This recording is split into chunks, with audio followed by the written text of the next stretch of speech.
So many people think that sword fighting is just a, like fist fighting or fighting in general.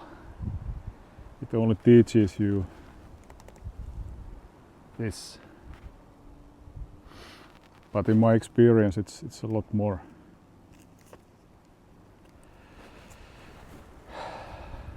It teaches you persistence.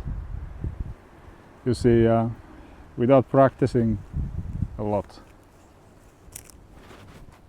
you can't become good sword fighter. And you really have to practice a lot. It takes a lot of time.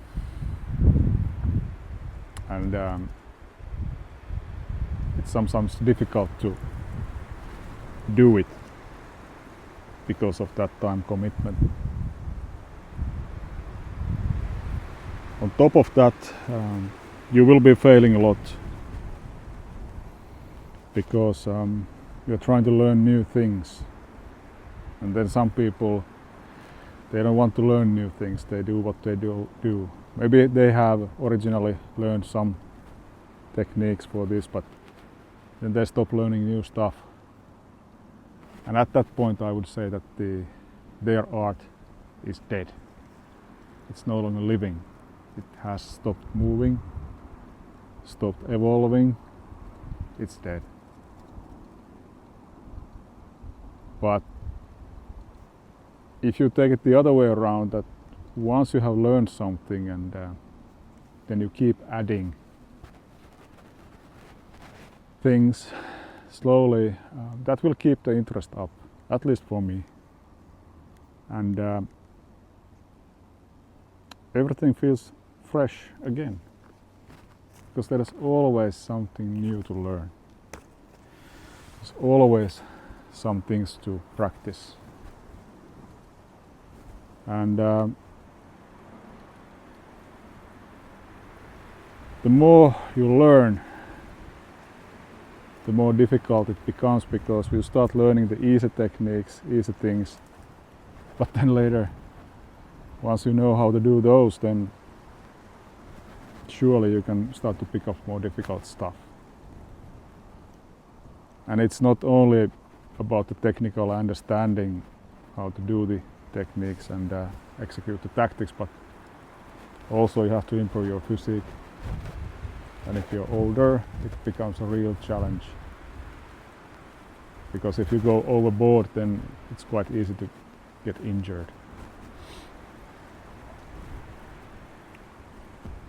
But that kind of thing, that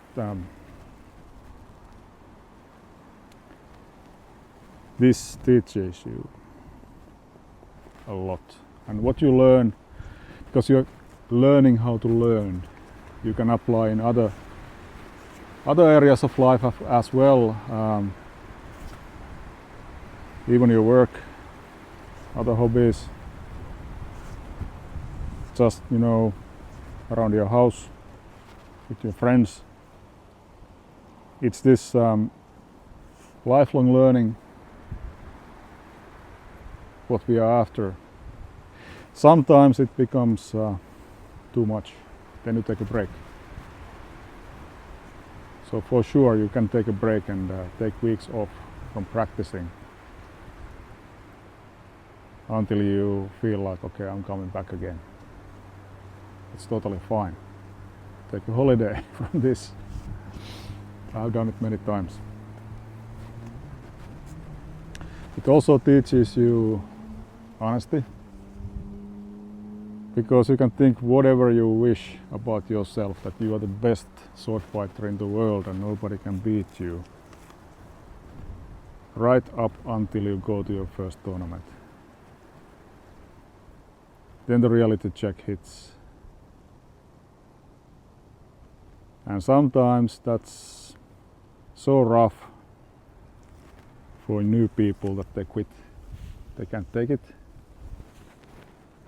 So if you had this idea in your head that nobody can beat me, I'm super good, there's always somebody who can beat you. If not in any other way, but you can make mistakes. And if you make a mistake and the other fighter can exploit that, you will lose. And that's typically how it goes for the advanced ones. And there is always this feedback loop, so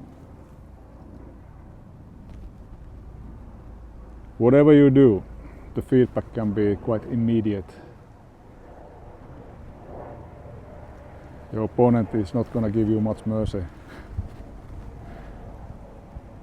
So if you think that this personality that you always have to win, it's going to be a rough ride for you learning sword fighting. A much better way is to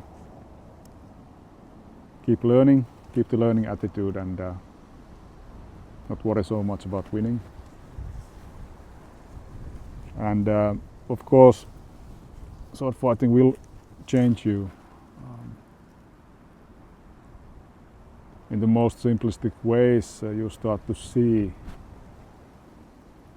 who is authentic, their real self,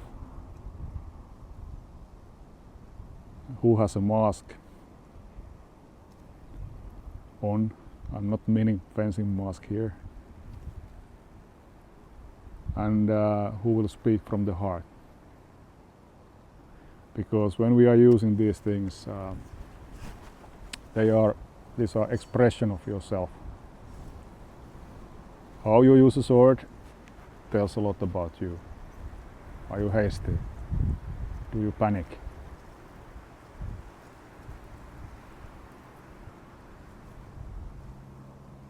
Are you cautious?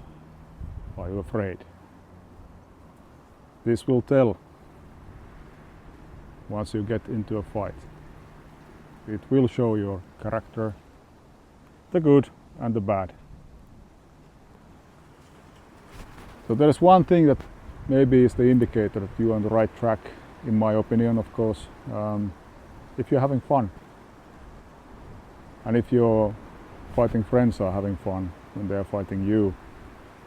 So if people are smiling, if there's laughter, even if when you get hit, if that's funny for you, for example, because you made a mistake and got hit, to me it usually is, then I think you're on the right track, because you're not taking this too seriously. So the sword also teaches you laughter, good humor. Don't be so serious about everything. And that alone can be a tough lesson to learn. But it will be something you can apply in your whole life.